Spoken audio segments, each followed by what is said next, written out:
What is going on, everybody? It's Alex coming back here with another video, and today we are doing round 2 of my new mock draft. I almost tripped over my words there. It's college. It's okay. It happens. Gotta get through it. Now, hopefully you guys have seen my round 1. If you guys haven't, please go check that out. Always willing to get more views, get more likes, and bring you guys onto the channel. We're over 220 subs right now. Insane. Love it.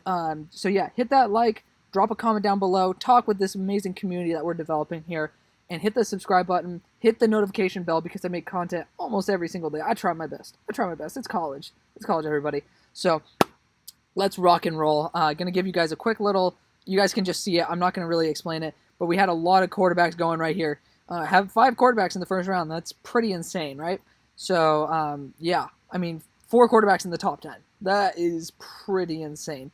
So, yeah, some big news. And, again, if you guys didn't like your pick in the first round, watch how I do it in the second. Listen to my analysis, because there is always a strategy. Always a strategy. I've done this mock draft multiple times over, and it changes every time, because I learn more, and I hear from you guys about what you guys need and stuff, and it just makes me so much better as a sports analyst. So, let's rock it.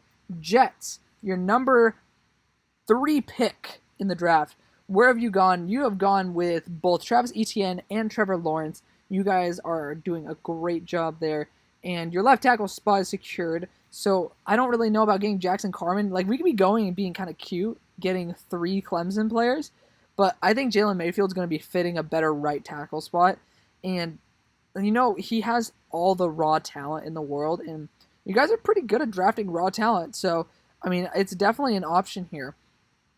But somebody who is a very proven tackle, regardless of which side he's on, is Walker Little. Walker Little, I don't like the idea of Jackson Carman and Jalen Mayfield being ahead of Walker Little, and I haven't updated my board, so obviously my board rankings aren't going to be up for it. But Walker Little is definitely going to be solid here. I don't really know if I want to pick him over it, but this organization is known for taking shots on linemen. Mekhi Becton was the biggest question mark in the first round of last year, and he's panning out very, very well. So, to me, it's Jalen Mayfield, Dylan Redunz, or Walker Little, because you need to protect your guy, right? Because you guys will be like, Jackson Carman, he's a left tackle, and I don't really feel comfortable transferring a guy left tackle to right because he has to relearn all of his pass sets and everything. It's just a little bit sketchy. We're going to be rocking Jalen Mayfield here, though. Just, you guys love drafting these kids who have unlimited potential. He handled Chase Young, the number 2 former overall pick. So he has a shit ton of potential. He's been rising up TDN's board. That means a lot. I mean, I'm not a TDN apologist, but for them to be moving tackles up their board is a huge deal. Huge deal. They're very volatile, I must admit. And then, I'm sorry guys if you guys do hear the computer fan. I mean, these are 30-minute videos, so it takes a lot of energy. So yeah. It takes a lot of energy from me too, man. My voice sounds like a fucking dying frog at this point, so hit a like button for that because my voice is going to be raspy for the next, 8 days. Now, Jags, you guys could be using a tackle. Jawan Taylor hasn't been doing too hot. That's true. We could be going Jackson Carman here. But you guys do need tight end, left, right, and center, and we were thinking about doing this in the first round. Brevin Jordan is too good to pass up at this point. There's issues related with the worries with how he's playing. With Will Mallory, I think his name Will Mallory coming in and just basically taking off where he's been from. But Will Mallory is pretty damn solid from what I've seen as well. Now, I did sound like a dying serpent there. Do not comment that.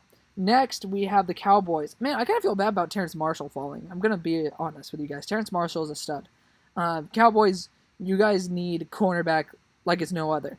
And right now, we're down to Tyson Campbell, Eric Stokes, Paulson Adebo, if I'm not mistaken, right? And also Asante Samuel Jr. Tyson Campbell's going to be the guy. I like Tyson Campbell. You need an outside corner. Trayvon Diggs is an absolute stud. Just fractured his foot, so that's unfortunate. But Tyson Campbell, he got picked on a bit with Florida. But, man, Kyle Trask was putting perfect balls up there. And Tyson Campbell was, skin-tight coverage. I like him a lot. Eric Stokes is solid, but I think he's honestly more of a slot corner based on how well how easily he gets beaten to the inside. Great instincts, but I kind of would think of him as more of a slot corner. I'm just gonna be honest. I like his instincts, but he gets beaten too easily. He's very similar to Sean Wade in that point. Giants. Speaking of someone who needs corner, as your former first-round pick just got locked up in jail. That is, I mean, it's not that funny. I mean, it's just kind of comical that happens to the damn Giants, right? Like, right now, I'm between Quincy Roche, Boogie Basham, and Eric Stokes, right? Because, I mean, we could be going tackle here, too. We could be going tackle. Andrew Thomas, if I'm not mistaken, is a true left tackle. So, I mean, it is possible we could be kicking him. He's been playing right tackle. Correct me if I'm wrong. Regardless, we all know, I've been doing this for a while, we all know that you're paying $16.5 million to your stud, who's been not playing really well, left tackle in Nate Solder. I don't think you guys really want to re-sign an ass player. There's an actual legit reason for you not to re-sign him, and that means we could be going Jackson Carman here to replace him. That's not a horrible idea, because Andrew Thomas might be better suited at right tackle than left. And then it could be vice versa. You never know. But the question is, do you want to go edge, get some pass rush in there, or do you want to develop that offense? And if you guys really are going to suck next year, you're going to want a good offensive line to bring your new quarterback into. I'm going Jackson Carman here. He looks really good. It was between that and Dylan Redunz for me, if we're going to be 100% honest here. Jackson Carman's going to be the guy. You do need protection. And it kind of cock blocks the Washington football team from being able to get him as well, because Dylan Moses is going to die soon. But how cute is this? You're getting North Dakota State buddies in Dylan Redunz and as well as Trey Lance. Oh wait, shit. I just ate my words. Yeah, so you guys have Zach Wilson. Forget about what I just said. But Dylan Redunz is definitely going to be a great option here, regardless of what happens. So Dylan Redunz is a beast, and he's been showing that he's been able to play very well against limited and kind of shitty competition, but he's been really dominant. So I don't think that he's bad at all. He could be definitely sneaking even into the first round. So just develop your offense there and protect Zach Wilson with everything you can, because that BYU offense is solid too. Next, Chargers. You guys need a tackle like it's nobody's business, but Ryan Slater is a guard. I'm going to be straight up. He's a guard. There's no way of getting around that. I can't believe Terrence Marshall's falling. It's sad. It's really sad. But if I'm going to be honest, guys, this is where we need to reach. You guys need to get a left tackle in there. Walker Little's going to be that guy. He's going to stick in there. He's an excellent former first-round grade tackle. He just has unlimited potential there. You guys need to protect Herbert, and you did it in the first round. Do it in this round as well. And which leaves the Dolphins with getting all these freaking money picks. Josh Myers, coming out of Ohio State, to stick at either center or guard, whichever one that you want to do. But Josh Myers is an absolute stud guard, falling for no reason besides the fact that just there's too good of talent on the board, and some teams have extreme needs. The only thing, maybe Washington football team, they could have won a wide receiver. But again, this wide receiver class is semi-deep. And with the way guys are falling, because, ooh, this is interesting. We could be going Terrence Marshall here to put him with Joe Burrow again. We could be doing that. That'd be kind of cool. But let's look at the tackle class, right? Because you guys do need offensive line. It's kind of true. But I don't think Eichenberg is worth the pick. I'm going to be honest. Eichenberg could be a first-round type of guy. But there's a guy who, I don't know why he's number 123. I put him in like a late first, early second contention. Brady Christensen out of BYU. He has like a 96 PFF grade, and he's been playing against good talent. So he's been an absolute beast. Number one tackle in the nation. But he's a guy who probably will fall to the third. So I think that the drafting strategy is there is guys like Eichenberg, Christensen, Jackson, who have a lot of talent, who you can pick up in the later rounds. But right now, AJ Green's on his way out. You have AJ Green 2.0 and T.Y. Hilton. Oh my God. T. Higgins. And then you have your slot guy, right? You don't have a speed burner because John Ross he's a bust. I'm sorry. Gotta say he's a bust. We could definitely easily be going wide receiver Rondale Moore here because he's so good. He's so good. That's what we're doing. We're getting a dynamic weapon here. You want to give Joe Burrow everything you can. You guys might not like that pick, but Rondale Moore to me is easy first round. And just like there's wide receivers that are falling here that shouldn't. I love Terrence Marshall. He's looking really good. He's changed my opinion on him 180 degrees. Now, I feel so bad for the Panthers with losing Luke Kuechly, but it's definitely something that we need to address. And there are some stud linebackers on the board. One of them being Nick Bolton. Dude, PFF loves this guy. I love this guy. I think that he could definitely be a good middle linebacker here. But somebody who I like even more is Cameron McGrone. He's just so fast, flies around everywhere. He's Devin Bush 2.0. And I think that he's going to add a whole new dimension to this defense. And we all know Matt Rule loves his defenders. So getting even more defense, getting this defense so young so you can drop a solid quarterback in there, maybe next year, maybe the year after that. But this team is getting poised to make a Super Bowl run. Next, Falcons. You guys also need linebacker? That's kind of true. You guys need a lot. I mean, this team needs to go into rebuild mode. And if you guys want to go rebuild mode, I know you guys aren't going to have Tack McKinley. So I'm going to be giving you Boogie Basham. He's an absolute stud here. And he should be a first-round guy as well. There's just a lot of good talent in this draft class. And it's honestly pretty well spread out. I wouldn't say there's too many generational talents. Like last year, the tackle class was insane. This year, tackle class is a little bit more pedestrian, but like there's some really good weapons in all types of places in this class. But of course, Lions, you guys, J. Tuafele is an absolute stud. You guys are going to be getting him, and I mean it's just kind of the way the board fell. I hate interior defensive linemen, and I think the NFL is going to realize how little they actually offer in terms of like boost, but it's whatever, guys.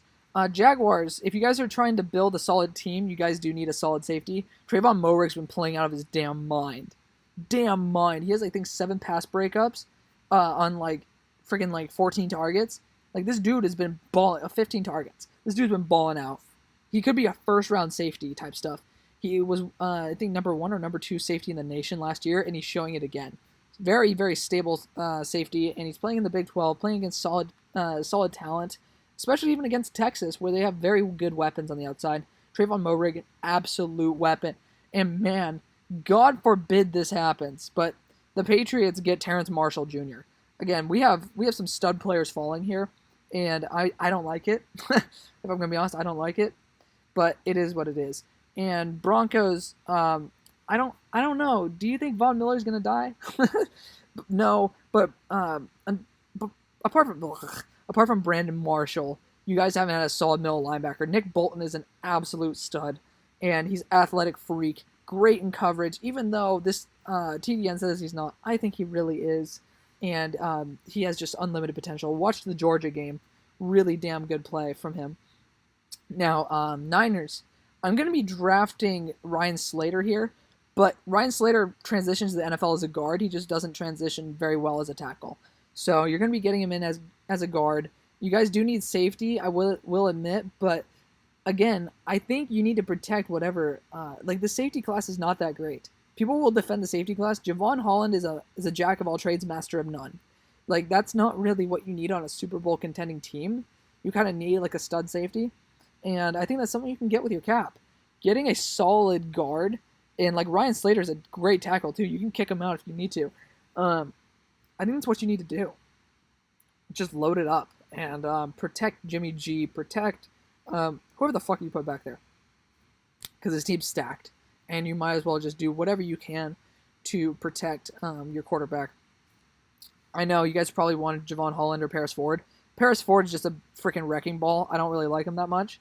But Javon Holland's a beast, and it's true, but at the same time, guys, it's not enough. It's not enough. That's not enough value for me.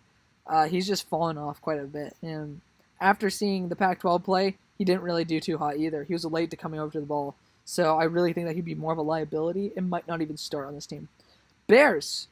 What do we do with you?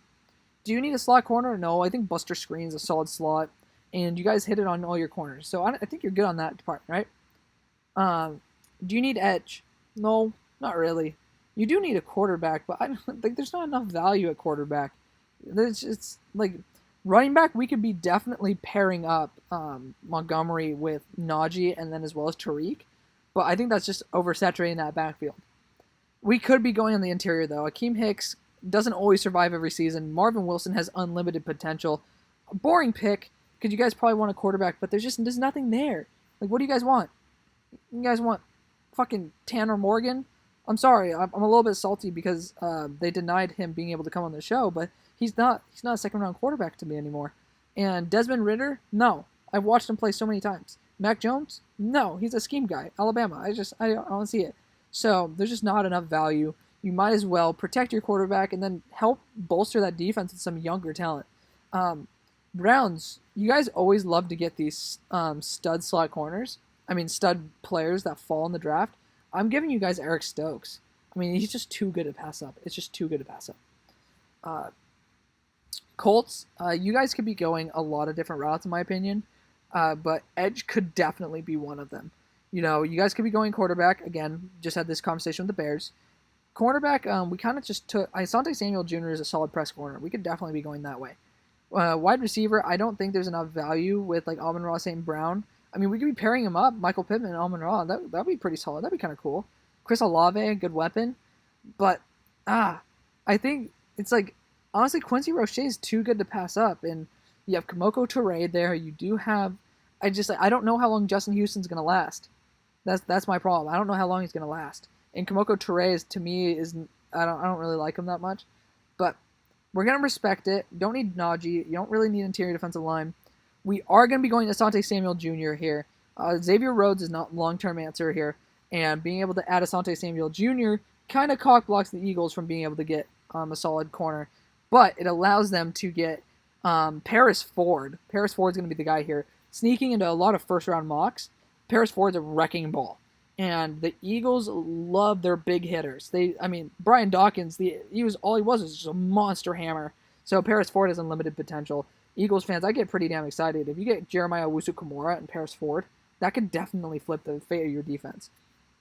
Now, Arizona, if you guys do need edge, Quincy Roche, plug him in. You know, why not, right? You might as well. It's too good to pass up at this point, and I love it. And, because Chandler Jones is not going to last too much longer, and he got injured. He's been regressing as well. So kind of get his new replacement in there. Quincy Roche is an absolute stud. Dolphins, we're getting Najee Harris. You know, add some more power, because Jordan Howard is pretty... He's shown that he just doesn't fit that scheme. Najee Harris can fit any scheme that you want him to. Has the burst, has the agility, has the power. To me, is a first-round talent, but running back just isn't a big value anymore. Now, Rams, you could be using some edge presence here. You know, you guys have kind of screwed yourself over with the Pooch and the Cox. I just saw Jabril Cox. Don't worry, they haven't screwed the Cox. Screwed yourself over in the cap situation. But Jabril Cox is Mel Kiper is one of his first round prospects. So you guys lost Corey Littleton last year. Go with Jabril Cox, and there's not enough talent for the tackles right now. Liam Eichenberg could be the guy, but I seriously doubt it. Next, we have the why did I say the Ravens? The Raiders. We could be going, I think, if I'm not mistaken, what's his name? Oh, former Rams safety. I'm blanking. LaMarcus Joyner's on contract here. And you guys probably don't want to pay him again because you guys overpaid for him. And I think he's more of a cut candidate, if I'm not mistaken. He just really hasn't been playing that well. Javon Holland is the type of guy that can stabilize that backfield. He can play corner for you. He can play nickel corner. He can do a lot of things. He's kind of a jack of all trades, master of none. And that's kind of where you want to take him because this team is loaded everywhere. You get your edge presence and you get your safety. Man, that is going to be great. And even if you want to keep LaMarcus Joyner, a 3-safety rotation is not bad with Jonathan Abram.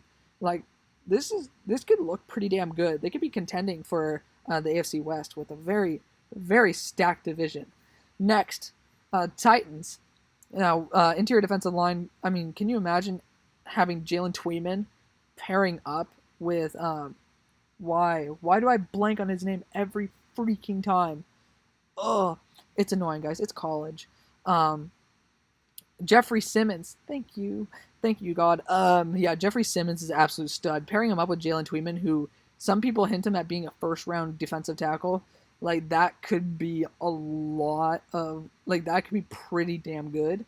So I think that's honestly the way we're going to go. You guys might not like it, but it's so valuable. You guys really would need this. Having 2 studs on that interior, you had Jarrell Casey there, who was a wrecking ball. Now you have your edge, your entire defensive line is revamped. Instantly revamped. You have edge presence, you have interior presence, you have your linebacker presence. You just got Desmond King, so you have corner presence. Your safeties are solid. Like, that defense is stacked again, and it's young too. That's the great part. Now, the Bucs, where do we go with you? We could be going also just interior defensive line again. It's just kind of too good to pass up at this point. So Jordan Davis, part of the best defensive line in the NFL. Oh my God, in college football right now, and he's a big reason for it. Absolute stud, can stuff the middle. Pairing him up with Vita Vea is kind of a great pairing. So we have two great defensive interior pairings right here, and honestly, I wouldn't be too shabby. It wouldn't be too shabby at all. Now, this is where the Seahawks need to think, okay, do I need a tackle with Eichenberg or do I need a guard with Elijah Vera Tucker? I'm going to be going Eichenberg here. Notre Dame has some very solid, they just develop tackles very well. And at this point, Ravens, you kind of lost out on like the starting safeties, and that is a little bit unfortunate actually. But a guy who, I don't know, we'll check out. We'll check out the safety list. Hums has been a little bit of a downer, so you could be getting him as he falls, but he's kind of too good to pass up. Adding him with Chuck Clark in that backfield could be pretty solid. 6'4", athletic freak, and any safety that goes to the Ravens, I swear to God, they turn to gold. So let's get Hamza back there. Just unlimited potential. Former first-round grade cornerback, safety. He's looking pretty damn good. And the Bills, this is a new idea to me. Chaz Surratt he's going to be running sub 4.5, maybe sub 4.4 even. And adding him with Edmonds and Milano, like, can you imagine how good that linebacking core is going to be? Edmonds has been a little bit of a liability, but Chaz Surratt's a former quarterback. He's able to read shit, so he looks really good. Let's rock with Chaz Surratt. Next, Green Bay. There's a lot of things there's a lot of ways we can go here. But we'll go Paulson to Debo. I'm pretty sure, like, apart from your cornerback one, I think there are some dudes on contract here, and that's probably why cornerback is one of your needs. But Paulson to Debo is kind of too good to pass up. I'm going to be straight up. It's too good to pass up. And Kansas City, do you guys actually have a really good route runner? Like, Sammy Watkins is probably going to be gone this year. That leaves Chris Olave as a pretty damn good candidate for your team. I'm going to be rocking with him. I don't really see a great route runner on your team. McCall Hardman, speed burner. Tyreek Hill, speed burner. Like, Sammy Watkins is your route runner, and Chris Olave is an amazing route runner. Very smooth and adds a vast amount of talent to your entire roster. I think it adds a lot more dimensions as well. And it allows Patrick to finally be able to throw some more anticipation, because Chris Olave he's so good with the routes, so smooth that you kind of want to throw it early. So Chris Olave adding some extra dimensions to your offense. Next, we have the Saints, and we already got you a quarterback. Your line is doing solid. You do kind of need a wide receiver, and Amon-Ra St. Brown could definitely be that. I mean, that wouldn't be a bad choice at all. We can look at the linebackers as well. I can't really see taking anybody at this point. Maybe Charles Snowden. He's 6'7", but he's kind of regressed a little bit this year. Virginia's not doing so hot, but looking at the wide receivers, we can go Sage Surratt, Amon-Ra St. Brown, or Tutu Atwell. But Tutu Atwell, he's a little bit too scrawny for the second round, in my opinion. He is very, very, very talented, but he's just like 140 damn pounds. Like, ugh. Like, your boy here weighs more than he does, so it's like, ugh. Yeah. So we're gonna be rocking Amon-Ra St. Brown here. Just, you need to add a second youthful weapon to this team. I don't think Traquan Smith's gonna be the answer. Amon-Ra St. Brown has proven to be kind of a weapon, so why not, right? And the Steelers, where do we go with you? Do we go the stereotypical Chuba Hubbard? Very, very, very likely. If we're going to be 100% honest here, we're going to be most likely going that way. It's either him or Israel Mukuwamu. And we Steelers fans know how disappointed we are with the play of James Conner, like with how inconsistent he is. But let's look at what would be like down the line.